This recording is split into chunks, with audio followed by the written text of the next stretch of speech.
I just wanted to talk a little bit about how I became interested in autoinflammatory diseases. This was a few years ago. I was at a Passover Seder with my family, and there was this distant uncle that I've never met before.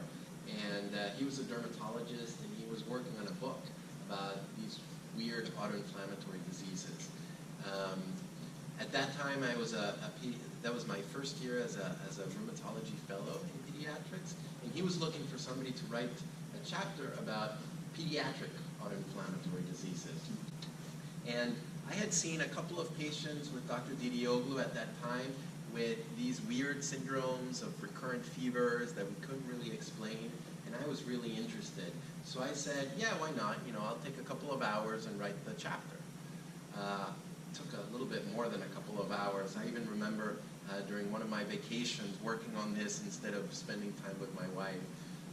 But I became really, really interested in the field of autoinflammatory diseases. And really, reading the literature, I really gained an understanding of how far we've come and how much still we have to go. So I remember reading an article from 1908 about this 16-year-old girl that had these weird episodes of fever and abdominal pain that would last about 3 days and then would go away. And she, I think at the time that the article was written, she was 16, but she had had this since she was 2 months of age. This was 1908. They had no idea what was going on. They thought recurrent infections, some toxins, metabolic stuff. 1945, there was a paper from actually the hospital that I trained in, Mount Sinai in New York, where they described 5 patients with the same syndrome. 1945.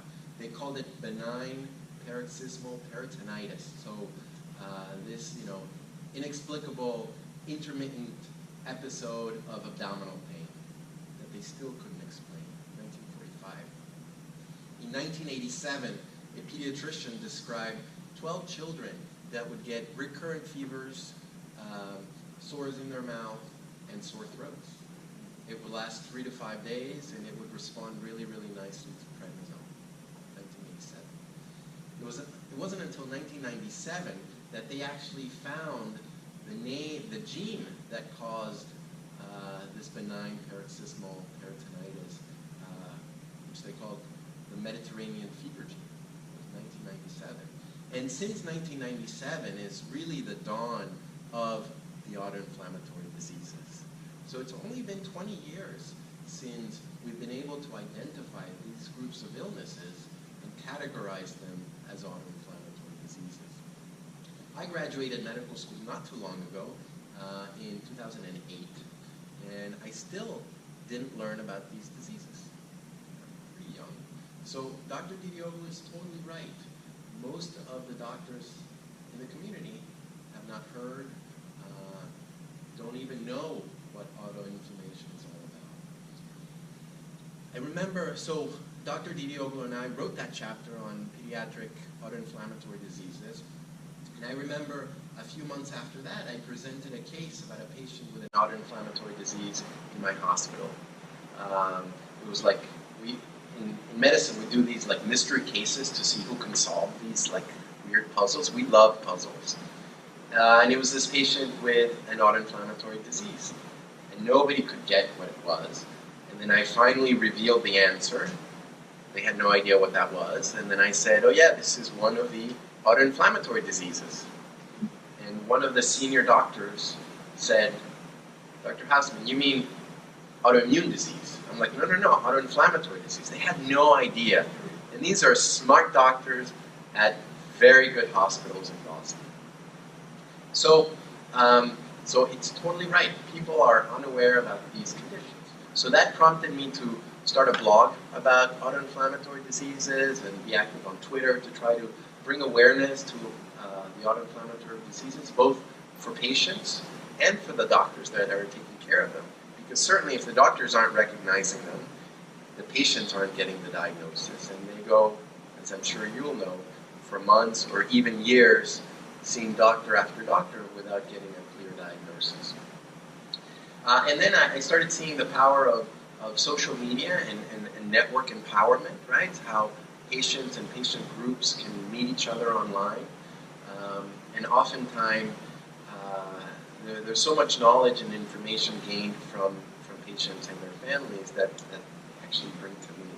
So Dr. Vidiogu is right. This is a two-way street. You know, I'm certainly teaching my patients about what I learned about these things, but my patients are always teaching me about things that they've tried or that they've found works for them. You know, so it's been 20 years that we've been exploring these autoinflammatory diseases, and the more we find out about them, the more we realize that we still don't know the full story.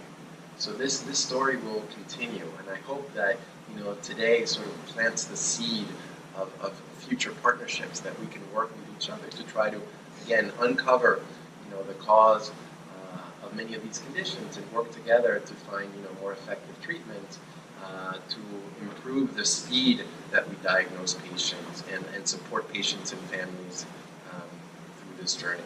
So what we have today, I think, is a really great program. We're going to have a couple of, first, an expert panel discussion. We've asked these individuals to speak for a few minutes and talk a little bit about who they are and what they do. But then we're going to leave it open to answer your questions. So that'll be until about 11. Then at 11, we'll have presentations about psychosocial disease management. And again, you'll also get a chance to ask questions. Then we'll break for lunch. Hopefully lunch, a time where we, you know, meet and speak with each other and talk and learn from each other. And then at 1 o'clock, we're going to have roundtable discussions on various different topics. And these topics were selected by the patient community as things that seem to be important to patients and their families. So the roundtable discussions will go on for about 20 minutes each, and you'll get to attend at least 2 of the roundtables.